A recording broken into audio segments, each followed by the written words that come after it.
अस्सलाम वालेकुम दोस्तों, मैं हूं असलम आलम और आप देख रहे हैं गल्फ़ एक्सपर्ट।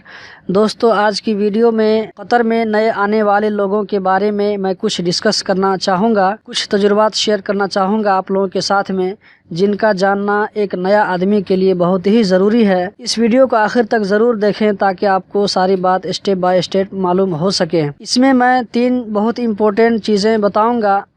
आखिर की जो चीज़ है वो सबसे अहम है, क्योंकि बहुत सारे लोग इसकी वजह से यहाँ परेशान हैं कि क्या करें, कैसे करें। कई लोगों ने मुझसे कमेंट में रिक्वेस्ट किया था कि नए आने वाले लोगों के लिए कोई वीडियो बनाएं, तो ये लीजिए वीडियो हाजिर है। दोस्तों, ये बात मैं याद दिलाता चलूँ कि आने के वक्त अपने सामान में कोई ऐसी चीज़ मत रखें जो ममनू है कतर में। आप लोग समझ सकते हैं, डिटेल से बताने की ज़रूरत नहीं है। सबसे पहली चीज़ जो मैं आप लोगों को कहना चाहूँगा वो है, आप लोग पासपोर्ट साइज़ फ़ोटो अपने मुल्क से लेकर आएँ। बैकग्राउंड ब्लू सबसे अच्छा है, वाइट नहीं होना चाहिए। बैकग्राउंड वाइट की ज़रूरत नहीं पड़ती है यहाँ पर, ये सिर्फ पासपोर्ट रिन्यू करने के टाइम में ज़रूरत पड़ेगी। दोस्तों, इसकी वजह यह है कि यहाँ पर आने के बाद एक नया आदमी एक रियाल का मोहताज होता है। यहाँ पर फ़ोटो लेने की सूरत में 10 से 15 रियाल का खर्च आएगा, जो कि नया आदमी के लिए बहुत ही ज़्यादा है। आने वाला नया आदमी इस बात को समझ सकता है। जबकि आप अपने मुल्क से ये तस्वीर लेते हैं तो 100-150 में आप 8-10 पीस फ़ोटो ले सकते हैं, कोई बड़ी रकम नहीं है। कतर आने के बाद आपको लाजमी तौर पर फ़ोटो की ज़रूरत पड़ेगी। दूसरी बात यह है कि आप अपने मुल्क में ब्लड टेस्ट करा कर आएँ, ब्लड ग्रुप मालूम कर लें। दोस्तों, ये बात अगरचे आम लोगों को छोटी लगती होगी, लेकिन ये बहुत ही इम्पोर्टेंट चीज़ है कि कोई डॉक्टर ही इस बात को समझा सकते हैं। इकामा लगाने के वक्त आपका ब्लड ग्रुप पूछा जाता है। अगर आप अपने मुल्क से ब्लड ग्रुप मालूम करके आते हैं तो आपका 15 रियाल बच सकता है, जो कि नया आदमी के लिए बहुत ही मुश्किल है अरेंज करना। ये छोटी छोटी बात के ऊपर अक्सर कंपनी ध्यान नहीं देती है।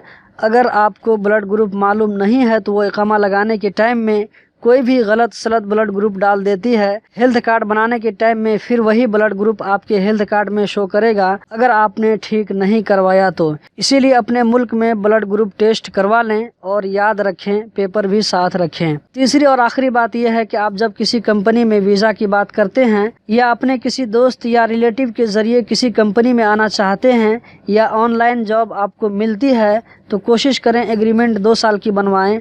आप वीज़ा इशू करने से पहले कंपनी को बोल सकते हैं कि मुझे 2 साल की एग्रीमेंट चाहिए। 1 साल की भी एग्रीमेंट होती है, लेकिन नॉर्मल एग्रीमेंट 2 साल की होती है। दोस्तों, इसका फ़ायदा या नुकसान क्या है आपको अभी मालूम हो जाएगा। आप कंपनी को पहले ही बोल कर रखिए कि एग्रीमेंट 2 साल की बनाना है, उससे ज़्यादा की नहीं। बहुत सारे लोग मुझको कमेंट में बताते हैं कि हमारी एग्रीमेंट 5 साल की है, अभी सिर्फ 1 साल या 2 साल हुआ है, तो दूसरी जगह कैसे चेंज कराऊं, या घर जाकर दूसरी कंपनी में आना चाहता हूं लेकिन कंपनी वाले कैंसिल नहीं कर रहे हैं या एनओसी नहीं दे रहे हैं, तो क्या करें। 2 साल के एग्रीमेंट का फ़ायदा यह है कि यहाँ पर आने के बाद आपको एक्सपीरियंस होने में और अपने आप को यहाँ के हिसाब से पूरी तरह एडजस्ट होने में 1 साल लग जाएगा। अगर आपकी मौजूदा कंपनी ठीक ठाक है तो काम करते रहिए उसके साथ। अगर दूसरी जगह से अच्छी सैलरी या फैसिलिटी का ऑफ़र मिल रहा है तो आप 2 साल के बाद रिज़ाइन देकर घर चले जाएं और उस कंपनी में फिर वापस आ जाएं, या आप अपनी मर्ज़ी से इस कंपनी में भी चेंज करवा सकते हैं, लेकिन आपके पास में एग्रीमेंट की कॉपी होनी चाहिए। ऑनलाइन कंपनी कैसे चेंज करें उसके ऊपर मैं वीडियो बना चुका हूं, लिंक आपको डिस्क्रिप्शन में मिल जाएगा, आप वहां से देख सकते हैं और आपको सब कुछ मालूम हो जाएगा कि कैसे करना है, क्या करना है। लेकिन अगर दोस्तों आपकी एग्रीमेंट 5 साल की है तो 5 साल से पहले आप अपनी मर्ज़ी से चेंज नहीं कर सकते, कंपनी की तरफ से एनओसी चाहिए। या अगर आप बीच में छोड़कर घर जाते हैं तो 2 साल या एग्रीमेंट के एक्सपायर होने से पहले आपका वीज़ा दूसरी जगह नहीं निकलेगा। कहने का मकसद ये है कि कंपनी को बोलकर एग्रीमेंट सिर्फ 2 साल की बनवाएं। कंपनी को ज़बरदस्ती हक नहीं है कि वो आपकी मर्ज़ी के ख़िलाफ़ 5 साल की एग्रीमेंट बनाए। अपना कीमती वक्त निकाल कर इस वीडियो को देखने का बहुत बहुत शुक्रिया। अगर ये वीडियो दूसरों के लिए हेल्पफुल हो सकती है तो ज़रूर अपने जानने वालों के साथ शेयर करें, खासकर जो नए कतर आने वाले हैं। इसी तरह की इन्फॉर्मेटिव वीडियो देखते रहने के लिए इस चैनल को सब्सक्राइब करें और वीडियो को लाइक करके हमारा हौसला बढ़ाएँ। वीडियो कैसी लगी कमेंट में ज़रूर बताएँ।